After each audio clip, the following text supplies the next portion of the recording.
আসসালামু আলাইকুম এভরিওয়ান, কেমন আছো সবাই? আশা করছি ভালো আছো। আলহামদুলিল্লাহ আমিও ভালো আছি। তো মাম্মি এন্ড আরিশাস ব্লগের পক্ষ থেকে তোমাদের সবাইকে ওয়েলকাম। তো আজকে আমাদের বাসায় ছোট্ট একটি ইফতারের আয়োজন। তো আজকের দিন আমরা কি কি করতে যাচ্ছি সেটাই তোমাদের সাথে এই ভিডিওতে শেয়ার করব।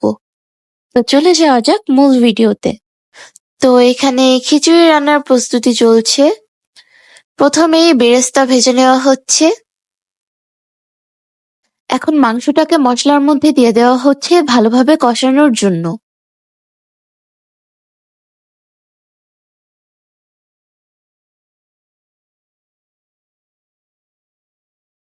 আমিও এসে একটু নাড়াচাড়া করলাম যাতে রান্নার স্বাদটা আরো বেড়ে যায়।